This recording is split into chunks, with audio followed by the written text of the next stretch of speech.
నమస్తే, welcome to Aadab Hyderabad. So Nagarkurnool Kummera గ్రామంలో జరిగినటువంటి ఒక చిన్నారి దాన్ని హత్యగా కూడా భావిస్తూ ఉన్నారు అందరూ. సో దీని గురించి తెలంగాణ రాష్ట్రం ఒక్కటే కాదు, ఆంధ్రప్రదేశ్ రాష్ట్రంలో ఉన్నటువంటి వాళ్ళందరూ కూడా ఇది చాలా దుర్మార్గం, ఇది చాలా అన్యాయం అని చెప్పి అందరూ కూడా తిరగబడుతూ ఉన్నారు.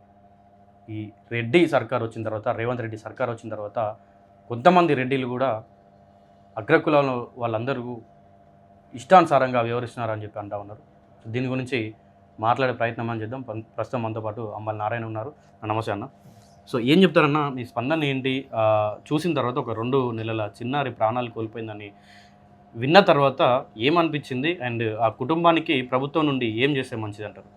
అంటే నిన్న బీసీ పొలిటికల్ ఫ్రంట్గా పెద్దలు బాలగోని బాలరాజు గౌడ్ చైర్మన్ గారి ఆధ్వర్యంలో మా కమిటీ అంతా కూడా నాగర్ కర్నూలు కుమ్మెర గ్రామానికి వెళ్ళి మేము బాధిత కుటుంబాన్ని గణేష్, మౌనిక, లత అని వాళ్ళ ముగ్గురిని పరామర్శించడం జరిగింది. ముఖ్యంగా రాష్ట్ర ప్రభుత్వాన్ని మేము వారి కుటుంబానికి అండగా నిలవాలని, ₹1 కోటి వాళ్ళకు ఎక్స్‌గ్రేషియో చెల్లించి ఆ కుటుంబానికి ఒక ప్రభుత్వ ఉద్యోగం, ఒక నివాస గృహం ఇవ్వాలని పొలిటికల్ ఫ్రంట్గా డిమాండ్ చేస్తున్నాం. వాళ్ళు అతి పేదరికమైన రజక కుటుంబం, బీసీ అతను, వాళ్ళ భార్య మాదిగా ఎస్సీ సామాజిక వర్గానికి సంబంధించి లవ్ మ్యారేజ్ చేసుకున్నారు. వాళ్ళ చిన్నారి కూతుర్ని మరి ఆ జాతరలో వీళ్ళు పోవడం వల్ల ఒక విధంగా అది కుల వివక్షతకు సంబంధించిన అంశంగా మేము బీసీ పొలిటికల్ ఫ్రంట్గా భావిస్తున్నాం.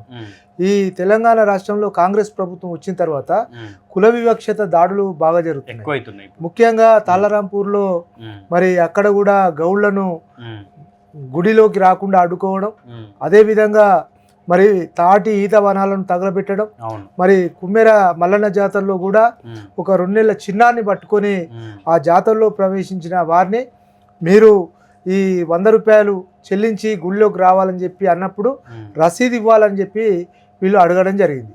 రసీదు మమ్మల్ని అడుగుతారా అని చెప్పి వాళ్ళను అడ్డుకుంటే వాళ్ళు దాన్ని వ్యతిరేకించారు, అడ్డుకున్నారు. ఈ సందర్భంలో వీళ్ళ మీద కొంతమంది ఆ ఊరికి సంబంధించిన సర్పంచ్ మిగతా కొంతమంది కలిపి దాడి చేసి ఆ చిన్నాన్ని కూడా కాళ్ళతో తన్నడం జరిగింది. ఆ సంఘటనలో 2 నెలల పాప చనిపోవడం అనేది చాలా బాధాకరం.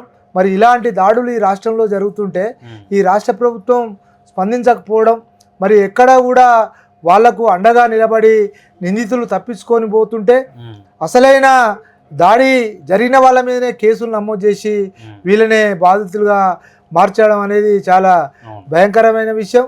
మరి తెలంగాణ సాయుధ పోరాటంలో మరి గుత్పలు పట్టుకొని ఆనాడు దొరలకు భూస్వాములకు వ్యతిరేకంగా తిరిగిన ఈ సమాజం మరి ఇప్పుడు కూడా అలాంటి పరిస్థితులు తెలంగాణలో దాపురిస్తున్నాయి. మరి దీన్ని ప్రభుత్వాలు చూస్తూ నిమ్మకు నీరెత్తునట్లు ఉండడం అనేది మేము బీసీ పొలిటికల్ ఫ్రంట్గా ఖండన చేస్తున్నాం.